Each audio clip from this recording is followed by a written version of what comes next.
Bonjour à tous et à toutes, merci de nous rejoindre pour un nouvel épisode de l'écoute de la Paracha, livre 3, épisode 9, Paracha Behar. Cette semaine, pas de musique parce qu'on est encore dans le Homer, et si Dieu veut, après l'Akba Homer, on pourra reprendre l'aspect musical du podcast. Un des sujets de cette Paracha, c'est évidemment la Shemitah, l'année sabbatique, observée tous les 7 ans en Eretz Israël, où on arrête de travailler la terre, etc. Mais aussi le Yovel, tous les 7 cycles de Shemitah, on compte 7 fois 7 ans, et la 50e année, c'est le jubilé. Le jour de Yom Kippour, il y a une sonnerie de chauffard qui annonce cette année de jubilé. Qu'est-ce que cette année implique? Ça, on va le voir dans la suite. Mais je voudrais d'abord, vous dire quel est le sujet de cette semaine et quel va être le mode d'étude de cette semaine aussi.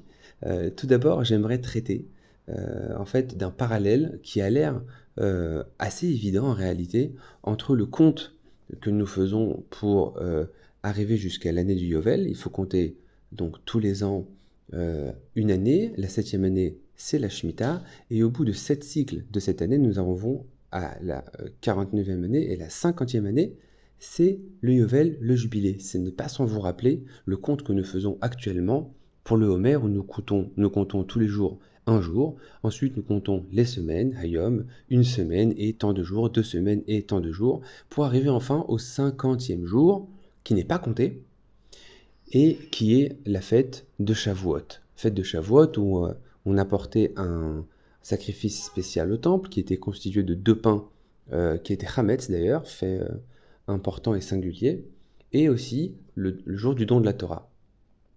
Et donc, on va essayer de voir quel lien peut être fait entre ces deux thèmes-là. Et je vous avoue que j'ai eu beaucoup de difficultés parce que les sources qui en traitent et que j'ai réussi à trouver, sont assez ésotériques.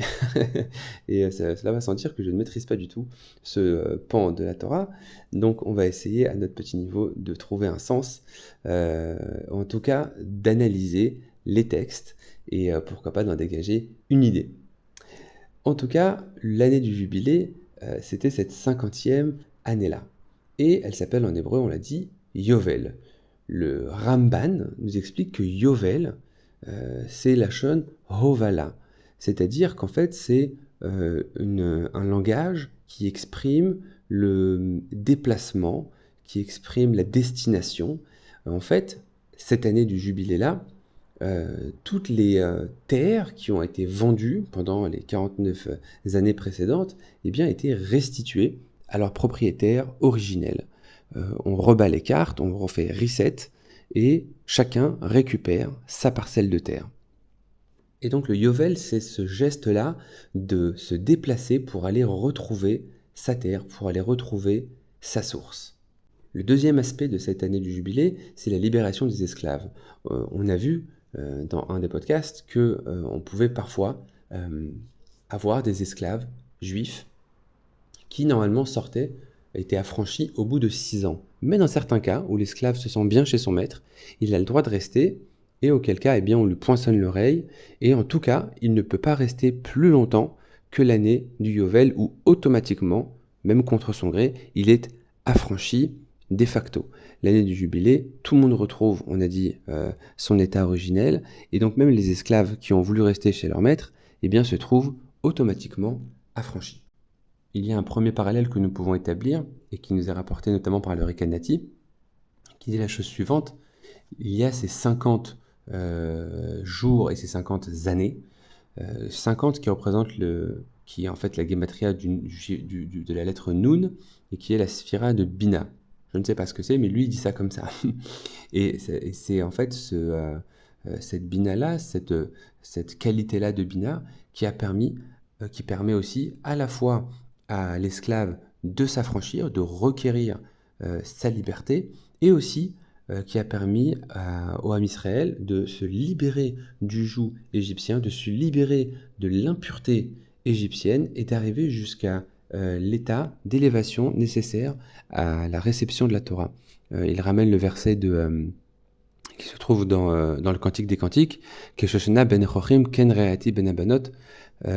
Shoshana ben Echochim, c'est cette rose parmi les ronces, et cette rose, c'est évidemment les Bnei Israël. Les ronces, c'est toute l'impureté qu'il y avait autour. Cette rose était difficile à extraire, et difficile à l'extraire intacte, pour pouvoir le faire accéder à l'état de pureté nécessaire à la réception de la Torah.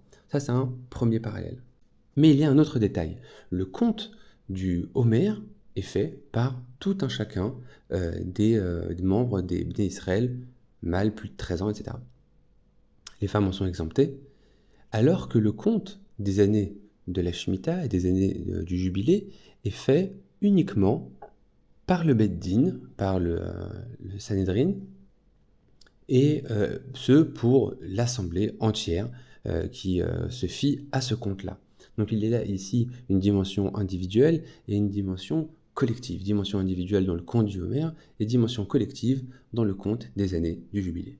Je voudrais proposer qu'ici la Torah nous donne les deux clés de deux libérations différentes. Une libération individuelle et une libération collective. Dans la libération collective, c'est celle du Jubilé. Eh bien, chaque personne qui soit est esclave, soit a vendu sa parcelle, eh bien, va pouvoir retrouver une certaine dignité en retrouvant son statut d'homme libre, ou alors en retrouvant la terre, la parcelle de ses ancêtres, revenir sur la terre et à ses origines, et ainsi requérir aussi un bien foncier qui lui permettra de continuer à vivre. Et cette dignité-là, elle est garantie par la collectivité. Et elle est entre les mains des institutions, puisque c'est le Sanhedrin, comme on l'a dit, qui faisait le compte. Et il ne peut faire le compte du Yovel que si tout le Ham Israël est en Eretz Israël. C'est-à-dire que s'il y a une partie du Ham Israël qui est exilée, eh bien le compte s'arrête. En tout cas, on continue de compter juste pour savoir où on en est, mais le compte des années du Jubilé s'arrête dans les faits. On ne peut plus faire le Jubilé. D'où l'importance de la collectivité dans cette restauration d'une liberté et d'une dignité à l'échelle de la nation. Lors du Homer, il y a cette élévation jour après jour. On sait que chaque jour correspond à une sphira particulière, etc., qui nous permet d'arriver jusqu'à Shavuot, le jour du don de la Torah, et le jour où on a porté ces deux pains aussi. Ces deux pains qui étaient Hametz, comme on l'a dit, et le Hametz, on sait que ça représente le Yetzer Hara. Et ici, on arrive, après les 49 jours, après cette période de purification et d'élévation et de préparation, à arriver à même offrir son Yetzer Hara, c'est-à-dire qu'on a réussi à complètement dominer son penchant. En tout cas, on a fait une démarche allant dans ce sens-là, pour pouvoir utiliser même ce penchant-là qui peut être mauvais pour le service divin. Et le don de la Torah a lieu à ce jour-là, et on dit que En ben Chorin ela mi sheosek b'divrei Torah, n'est appelé libre que celui qui s'occupe, qui a affaire avec des paroles de Torah. Et c'est la raison pour laquelle chacun se doit de compter le Homer. On ne peut pas compter pour les autres, quelqu'un ne peut pas compter pour nous, parce que ce travail, il doit être fait de façon volontaire et personnelle et individualisée aussi. Ce travail d'élévation, ce travail de réparation, ce travail de faire grandir en fait un homme pour pouvoir lui faire accéder à des états de liberté beaucoup plus élevés. Shabbat Shalom.